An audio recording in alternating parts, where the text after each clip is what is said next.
Everything points to a strategically timed assassination of transparent CIA asset and Mi-6 operative Alexei Navalny in a Russian penitentiary by Western agents. First, it was common knowledge throughout the entire global intelligence community that Alexei Navalny was a long-time CIA asset and Mi-6 operative.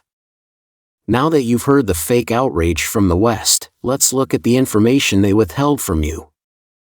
Navalny is a terrorist. He was caught planning a color revolution to overtake Russia with Mi-6. He's not political opposition. He's a foreign intelligence asset.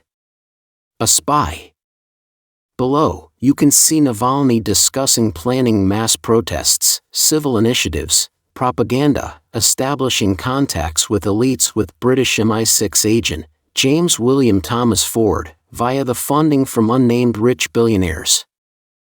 Navalny was the West's frontman to take over Russia from within. The same exact playbook they used to take over Ukraine.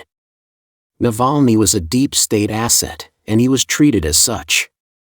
As a hostile foreign actor looking to overthrow a sovereign nation on behalf of the West. Treason and sedition. So spare me with the West's fake outrage and pearl clutching, as if Putin is unfairly jailing and murdering political opponents, while the Trump witch hunt is going into its 8th year, and while Julian Assange is still being tortured in prison.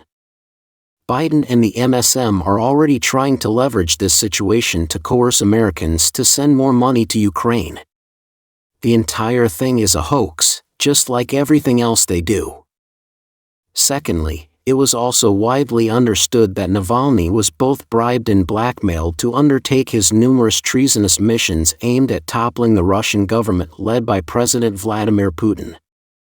Thirdly, it was clear, for many intel professionals who interacted with Navalny, that he was also a profoundly mind-controlled agent of the US/UK who was programmed to risk even his own death in the service of this Western masters. Simply put, there is no other precedent or parallel in Russian society for the blatant sedition that Russian opposition leader Alexei Navalny was willing to perpetrate in broad daylight. He showed no concern whatsoever that all of Russia's officialdom was acutely aware of his true status as a brazen and unabashed traitor to the motherland. With that correct understanding, it should come as no surprise that Navalny was just stealthily assassinated by his Western handlers who had access to the maximum security prison in the Russia's far north where he was incarcerated for multiple proven crimes against the state. Of course, as always where it concerns a global psyop being carried out against Putin's Russia, this assassination was cunningly conducted not long after the Putin-Tucker interview was aired on the evening of February 8. The hardcore neocon warmongers will never stop their revenge campaign against Putin for that interview, which already has over 203 million views. The best way for Putin's enemies to make a big dent in his rapidly growing reputation for being a great leader of the Russian Federation was to take out the very high-profile Russian opposition leader, lawyer, anti-corruption activist, and a political prisoner, who has been frequently heralded as the future hope of Russia by the rabidly Russophobic Xio-Anglo-American axis. Then there is the Munich Security Conference taking place, where Navalny's wife was speaking. Really, how does this shocking death occur while such an avidly watched international event was unfolding at the very same time?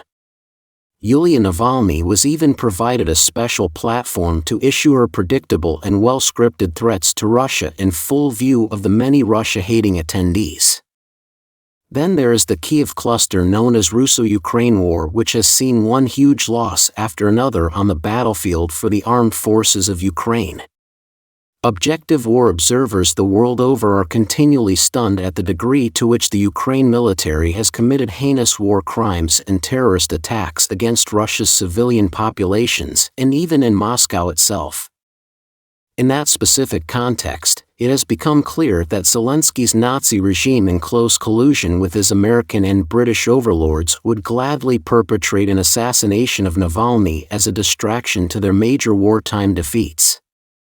Such an alleged murder by Putin would also be used to drum up more support for the doomed war effort, which some insiders call a highly premeditated genocide of countless Ukrainian soldiers. Conclusion: the very strong circumstantial evidence clearly indicates that Navalny was quite likely assassinated by his own treacherous Western handlers who had access to his prison. US Air Force needs robotic wingmen in fight against Communist China, report. The U.S. Air Force needs to pair its manned combat aircraft with next-generation drones, known as Collaborative Combat Aircraft, CCA, to gain the air superiority needed in a war against China's communist regime, according to a recent report by the Washington-based Mitchell Institute for Aerospace Studies. The report, based on wargames run by the Mitchell Institute in counter-air missions defending Taiwan against China's People's Liberation Army, PLA, demonstrates how CCAs were used as airborne sensors, decoys, jammers, or weapon launchers in cooperation with crewed aircraft like the Air Force's fifth-generation fighter F-35 and F-22 Raptor. The Pentagon has characterized China as its pacing challenge amid the regime's rapid modernization of its military. According to a 2023 report from the Department of Defense, DoD, PLA Air Force and PLA Navy Aviation had about 2,400 combat aircraft, and China probably will become a majority fourth-generation force within the next several years. In comparison, the report notes that the U.S. Air Force currently operates a force that is the oldest, smallest, and least ready in its history, adding that it now consists primarily of 179 aging fourth-generation F-15C/DS and 185 fifth-generation F-22s. The defense budget trends tell us it's simply unreasonable to assume the Air Force, or DoD for that matter, will soon be able to match the PLA aircraft for aircraft, weapon for weapon, ship for ship, and so on, said Mark Gunzinger, a retired Air Force colonel who leads future concepts and capability assessments at the Mitchell Institute, and one of the authors of the report, during the report's rollout event on February 6.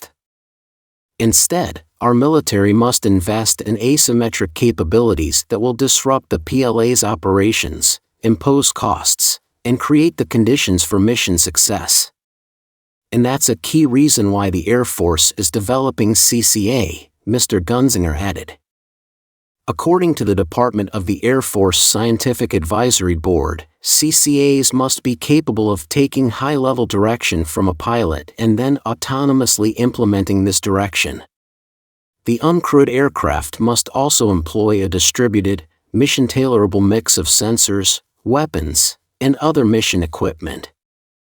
Acting Air Force Undersecretary Kristen E. Jones disclosed during an event held by the Center for Strategic and International Studies in January that contracts had been awarded to 5 companies to build a fleet of 1,000 CCAs. Air and Space Forces magazine later confirmed the 5 selected companies are Boeing, Lockheed Martin, Northrop Grumman, Anduril, and General Atomics. Failing to achieve air superiority in a conflict with China would greatly increase the risk of a costly defeat that has existential, long-term impacts on the security of the United States and its allies, the report says. Major victory for Russian Army as Ukraine force FLE Eastern City. Following a year that saw little change in control of territory, the Russian army has secured a major victory in its war in Ukraine as Ukrainian forces have retreated from the eastern city of Avdiivka. Shortly after midnight Saturday in Ukraine, the country's newly installed top commander, General Oleksandr Syrsky, announced that he had ordered troops to evacuate the city. Surrounded in 3 directions by the Russian army, Ukrainian soldiers in the city found themselves in a rapidly tightening noose. Based on the operational situation around Avdiivka, in order to avoid encirclement and preserve the lives and health of servicemen, I decided to withdraw our units from the city and move to defense on more favorable lines. The capture of the city is the most significant triumph for Russia since it took Bakhmut last May. Situated 9 miles northwest of the Russian-held city of Donetsk, Avdiivka was briefly controlled by pro-Russia separatists in 2014 before Ukraine retook the city, which had a pre-war population of 32,000.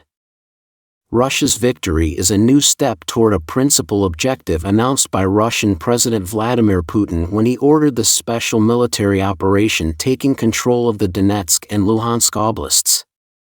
Together, the two territories comprise the heavily industrialized, coal-rich Donbass region, which has a majority Russian-speaking population.